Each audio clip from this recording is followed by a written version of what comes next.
She rescued a starving horse. What it did to thank her will leave you in tears.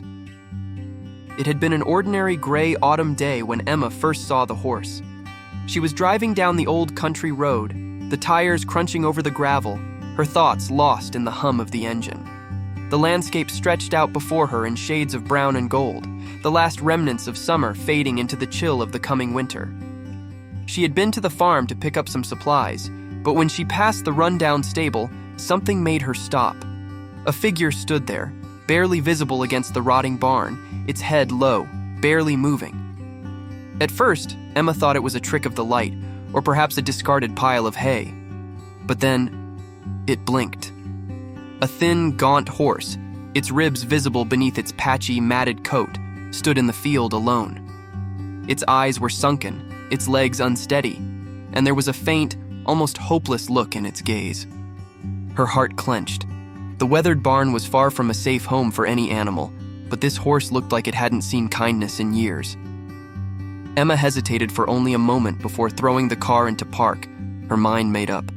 With quick, purposeful strides, she made her way over to the horse. The moment it saw her approach, it tried to take a step back, but its legs wobbled in protest. Its breath came in shallow, labored bursts, and its ribs seemed to protrude even more starkly as it moved. Emma knelt slowly, trying not to spook it. She whispered softly. Her words meant more to calm herself than the creature. "Hey there, big guy. I'm not going to hurt you," she said gently, extending a hand, her fingers trembling. The horse hesitated, watching her closely. Then, as if recognizing something in her eyes, it took a small, hesitant step toward her. Emma's breath caught. She slowly reached out, running her hand along its skeletal side, feeling the deep shudder in its frame. "I'm going to help you," she promised. It wasn't easy. The horse was weak, too weak to trust, too weak to follow. Emma made phone calls, arranged for a vet to come, and spent hours gathering hay, oats, and water. She stayed with the horse through the long afternoon, and though she never saw it, she knew the owner of the property had been watching from the broken window above. The vet came. She was told that the horse was near death, too malnourished, too sick to survive. But Emma didn't give up. She stayed, fed it, and cared for it.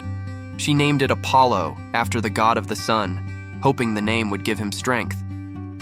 Days turned into weeks, and Emma visited the horse every day, doing everything she could to help. Slowly, Apollo began to regain his strength. He ate, he grew a little less thin.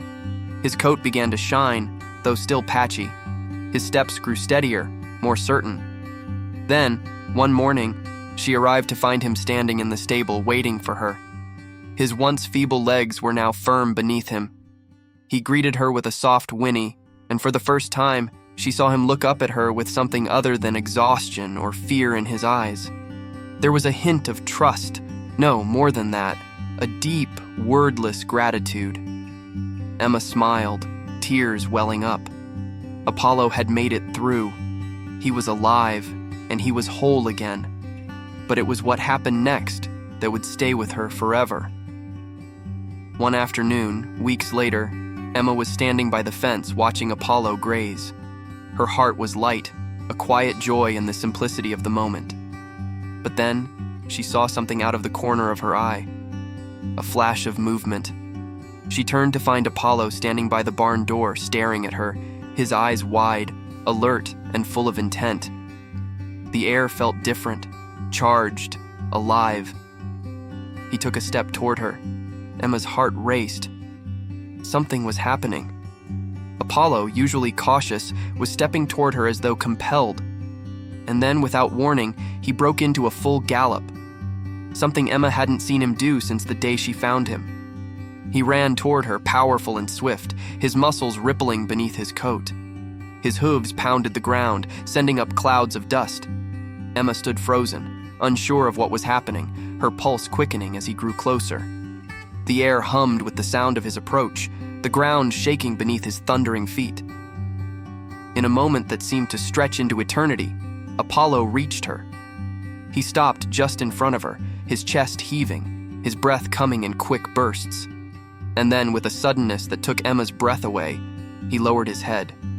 Gently, he pressed his forehead to hers.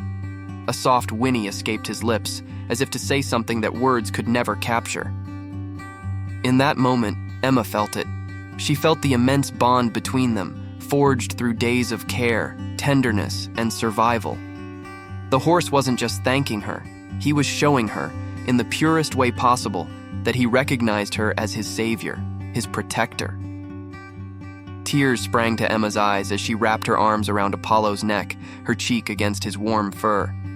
She whispered through the tears, "You're my hero, Apollo. You're my hero." From that day forward, the bond between them only deepened. Apollo no longer shied away from her touch. He sought her out, waiting by the gate for her every morning, as if he knew it was his duty to thank her, not only with his life, but with every step he took. And Emma, for her part, knew that the starved, broken horse she had saved was not just an animal. He was a living miracle, a reminder of the power of kindness and the strength of the bond that can exist between humans and animals.